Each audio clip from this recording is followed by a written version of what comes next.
नमस्कार, स्वागत है आपका हमारे चैनल पर। मैं हूं आपके साथ शिप्रा सैनी। बड़ी खबर, टूलकिट लीक मामले में चौंकाने वाले खुलासे सामने आ रहे हैं और अब दिल्ली पुलिस ने निकिता जैकब के फोन और लैपटॉप से 120 जीबी डाटा रिकवर किया है, जिसमें कई चौंकाने वाले खुलासे हुए हैं। निकिता जैकब का सीधा संपर्क खालिस्तानी संगठन पोएटिक जस्टिस फाउंडेशन के साथ था। वो उनके ईमेल का इस्तेमाल कर रही थी, ये चौंकाने वाला खुलासा हुआ है। साथ ही तमाम व्हाट्सएप चैट से लेकर तमाम चीजें एक के बाद एक सामने आ रही है, जिस तरीके से दिल्ली पुलिस की जांच इस टूलकिट लीक मामले में आगे बढ़ रही है।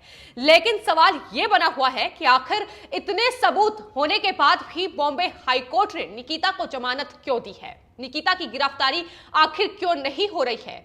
यह सवाल लगातार बना हुआ है। वहीं दिल्ली पुलिस का कहना है कि दरअसल निकिता को भले ही बॉम्बे हाईकोर्ट से जमानत मिल गई हो, लेकिन दिल्ली पुलिस के पास वो तमाम पर्याप्त सबूत हैं जो निकिता की गिरफ्तारी में काम आएंगे। इस टूलकिट लीक मामले को लेकर अंतर्राष्ट्रीय साजिश का पूरी तरीके से खुलासा हो चुका है। देश के खिलाफ षड्यंत्र रचा जा रहा था और न सिर्फ अब इस कनेक्शन में ट्विटर और टेलीग्राम से लेकर तमाम व्हाट्सएप चैट सामने हैं, बल्कि खालिस्तान से लेकर किस तरीके से पाकिस्तान तक का कनेक्शन इस टूलकिट लीक मामले से जुड़ा हुआ है, यह भी साफ तौर पर नजर आ रहा है। और यही वजह है कि दिल्ली पुलिस साइबर सेल लगातार इस मामले को लेकर गंभीर है।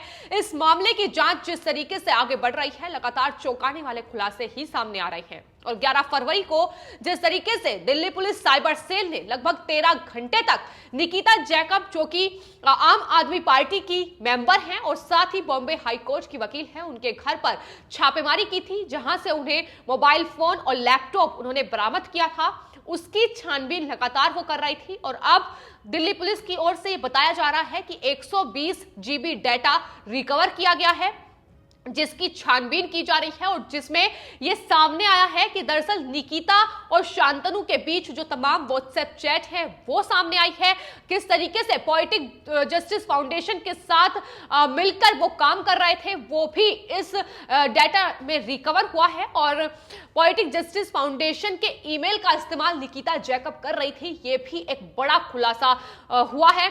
दिशा रवि की गिरफ्तारी के बाद लगातार एक के बाद एक लगातार नाम सामने आ रही है, फिर चाहे वो भारत में बैठे देश विरोधी लोग हों जो खुद को क्लाइमेट एक्टिविस्ट कहते हैं, लेकिन जिस तरीके से उन्होंने देश के खिलाफ ये षड्यंत्र रचा है, वो सिर्फ और सिर्फ देश विरोधी ही कहलाएंगे। लेकिन सवाल यही बना हुआ है कि आखिर शांतनु को बॉम्बे हाई कोर्ट ने 10 दिन की राहत देती है, तो वहीं निकिता की गिरफ्तारी पर 3 हफ्ते के लिए रोक लगा दी गई है। तो इसको लेकर अब सवाल बॉम्बे हाई कोर्ट पर भी उठ रहे हैं। आपको बता दें, Nikita Jacob Bombay high court की वकील भी है, लेकिन सवाल महाराष्ट्र सरकार पर भी है, क्योंकि निकिता जैकब ने जिस तरीके का काम किया है, जिस तरीके से सबूत सामने है, तमाम उनके मोबाइल फोन से लेकर लैपटॉप में जो डाटा रिकवर किया जा रहा है, उसमें जो सामने आ रहा है, जाहिर तौर पर उनकी चैट जो उन्होंने आपस में की है, दिशा रवि, शांतनु और निकिता जैकब के बीच जो बातचीत हुई है, वो तमाम चीजें सोशल मीडिया पर लगातार सर्कुलेट हो रही हैं, तमाम चीजें सामने हैं, तमाम सबूत सामने हैं। बावजूद इसके आखिर क्यों उन्हें जमानत दी गई है, क्यों उनकी गिरफ्तारी नहीं हो रही है, इसको लेकर सवाल लगातार बना हुआ है। ये तमाम वो देश विरोधी लोग हैं, देशद्रोही लोग हैं, जिन्होंने देश के खिलाफ षड्यंत्र रचने में अहम भूमिका निभाई है। टूलकिट को तैयार करने में ये लोग शामिल थे। तरीके से दिशा रवि ने दिसंबर महीने में एक व्हाट्सएप ग्रुप तैयार किया, जिसमें निकिता जैकब और शांतनु भी शामिल थे। दिसंबर महीने से ये पूरी पटकथा, ये पूरा षड्यंत्र रचा जा रहा था और इसमें खालिस्तानी लोगों के इशारे पर वो लोग काम कर रहे थे। पोएटिक जस्टिस फाउंडेशन, जो कि एक खालिस्तानी संगठन है, तमाम आतंकी, खालिस्तानी आतंकी उस संगठन से जुड़े हुए हैं, उनके साथ उनका सीधा संपर्क था, उनके ईमेल का इस्तेमाल किया जा रहा था, उनसे लगातार बातचीत कोड वर्ड में की जा रही थी। तो तमाम चीजें लगातार सामने हैं, बावजूद इसके कोई कार्रवाई नहीं हो रही है। लगातार लोगों में नाराजगी भी इसको लेकर देखी जा सकती है। तो इतना ही नहीं, फिलहाल निकिता के लैपटॉप और मोबाइल फोन से जिसकी जांच दिल्ली पुलिस लगातार कर रही है, दिल्ली पुलिस ने यह भी बताया है कि दरअसल निकिता सीधे खालिस्तानी समर्थक पीटर फेडरिक के संपर्क में भी थी और वो लगातार खालिस्तानी संगठन पोएटिक फॉर जस्टिस के संपर्क में भी थी, उनके ईमेल का इस्तेमाल कर रही थी। वहीं शांतनु और निकिता के कहने पर ही दिशा रवि ने स्वीडन की जो एक्टिविस्ट है ग्रेटा थनबर्ग, जिन्होंने इस टूलकिट को अपने ट्विटर अकाउंट पर पोस्ट किया था, उन्हें दरअसल निकिता के कहने पर ही दिशा रवि ने ये टूल किट भेजी थी।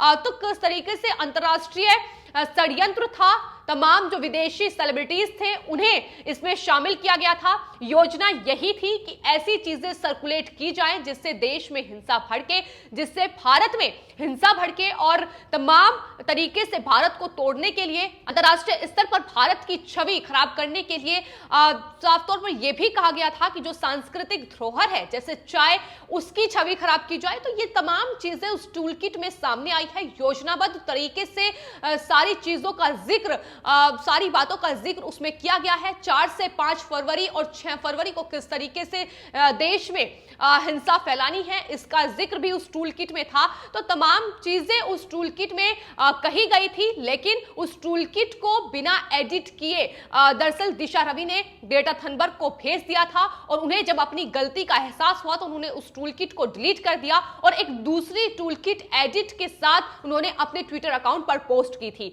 हालांकि अगर ये टूल किट सामने नहीं आती तो एक दिल्ली पुलिस के लिए भी मुश्किल खड़ी हो सकती थी कि आखिर किस तरीके से इस अंतरराष्ट्रीय साजिश का वो पर्दाफाश करते। लेकिन फिलहाल जिस तरीके से ये टूल किट के साथ ये दस्तावेज सामने आए हैं, उसके बाद दिल्ली पुलिस भी लगातार इस पूरे मामले में एक के बाद एक कड़ियां जो है वो खोलते नजर आ रही है। दिशा रवि की गिरफ्तारी इस टूल किट मामले में हो चुकी है। वहीं लगातार निकिता जैकब और शांतनु जो कि ये भी एक्टिविस्ट हैं, ये लगातार फरार चल रहे हैं। शांतनु को लेकर ये कहा जा रहा है कि टिकरी बॉर्डर पर वो लगातार वहां जो किसान आंदोलनकारी थे, जो युवा वहां मौजूद थे, उनके बीच वो पहुंचे थे। वहां जो तमाम युवा हैं उनसे उन्होंने अपील की थी कि वो ज्यादा से ज्यादा जो संख्या है वीडियोस की, किसान आंदोलन से जुड़े जो वीडियो हैं, फोटोज हैं, उन्हें ट्विटर के माध्यम से शेयर करें ताकि एक जो भ्रम है लोगों के बीच फैलाया जा सके।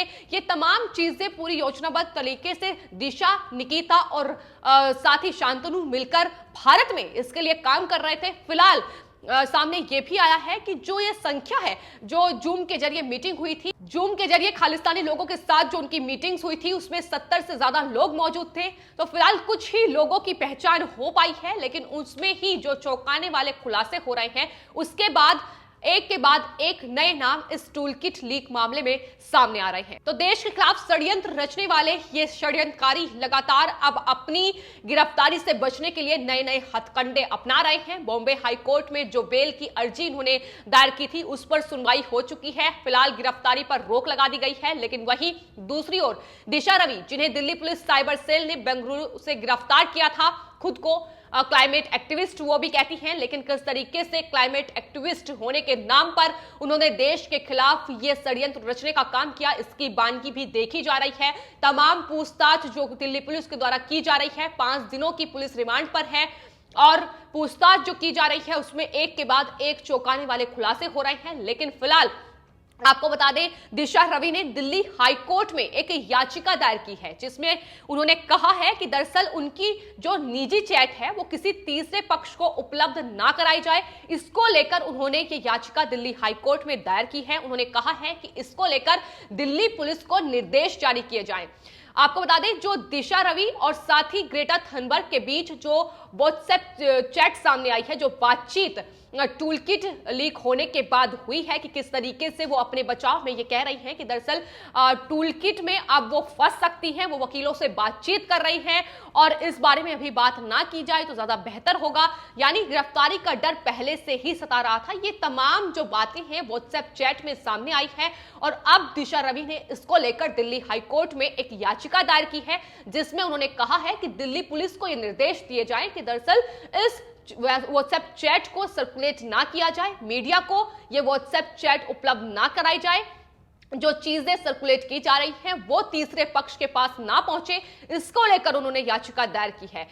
तो लगातार टूल किट लीक मामले में टेंशन भी उन पर बनी हुई है कि किस तरीके से अब वो पूरे इस षड्यंत्र में फंस चुकी हैं, गिरफ्तार हो चुकी हैं और आने वाले वक्त में ये मुश्किलें और ज्यादा बढ़ सकती हैं, क्योंकि ये जो मामला है दरअसल ये भारत के खिलाफ इतने बड़े अंतर्राष्ट्रीय स्तर पर जिस तरीके से खालिस्तानी लोगों के साथ मिलकर न सिर्फ खालिस्तानी बल्कि पाकिस्तान तक इसके संपर्क होने का दावा दिल्ली पुलिस कर रही है कि दरअसल पाकिस्तानी वहीं जो दूतावास हैं वहां से उन्हें फंडिंग की जा रही थी खालिस्तानियों को, और उसके साथ मिलकर यह पूरा षड्यंत्र भारत के खिलाफ रचा जा रहा था। और भारत में ये चुनिंदा लोग चुने गए थे जो उनके साथ सीधे तौर पर संपर्क में थे। तो एक पूरा जो ग्रुप है किस तरीके से बनाया गया था, यह बेहद चौंकाने वाली बात है। और उसमें ये तमाम क्लाइमेट एक्टिविस्ट जो कि महज 20 से 25 साल के बीच उम्र रखते हैं, कैसे किस तरीके से उन खालिस्तानियों के साथ संपर्क में थे, ये भी चौंकाने वाली बात है। और तमाम ईमेल, तमाम व्हाट्सएप चैट, तमाम टेलीग्राम पर जिस तरीके की उनकी बातचीत हुई है, कोड वर्ड में लगातार उनकी बातचीत हो रही थी, ये भी इस बात का भी जिक्र किया गया है कि आखिर किस तरीके से जो सेफ बातचीत है वो किस सोशल मीडिया प्लेटफॉर्म पर हो सकती है, इस बात का जिक्र भी किया गया है। दिल्ली पुलिस ने निकिता जैकब के लैपटॉप और मोबाइल फोन से जो डाटा रिकवर किया है उसमें इस बात का भी जिक्र है। तो ये तमाम सबूत दिल्ली पुलिस के पास है। यही वजह है कि दिल्ली पुलिस ये कह रही है कि गिरफ्तारी के लिए उनके पास पर्याप्त सबूत हैं। लेकिन फिलहाल बॉम्बे हाईकोर्ट ने जिस तरीके की राहत निकिता जैकब को दी है उस पर सवाल उठना लाजमी है कि आखिर एक देशद्रोही को किस तरीके से बॉम्बे हाईकोर्ट ऐसे जमानत दे सकती है। वहीं दूसरी ओर एक राष्ट्रवादी चैनल है, उनके पत्रकार है अर्नब गोस्वामी, जिन्हें महाराष्ट्र सरकार के द्वारा बॉम्बे हाईकोर्ट ने किस तरीके से फंसाया है उसकी बानगी भी देखी गई है। तो यही अंतर लगातार लोग करते नजर आ रहे हैं। लोग अब सवाल उठा रहे हैं कि आखिर एक देशद्रोही को बॉम्बे हाईकोर्ट बचा रही है जो कि महाराष्ट्र सरकार के अंडर है, वहीं एक राष्ट्रवादी को अर्नब गोस्वामी को फंसाया गया है किस तरीके से महाराष्ट्र सरकार के द्वारा। तो सवाल उस पर भी अब उठ रहे हैं। फिलहाल आपकी इस पूरे मामले पर क्या राय है, हमें कमेंट बॉक्स में जरूर लिखें और चैनल को सब्सक्राइब करें। धन्यवाद।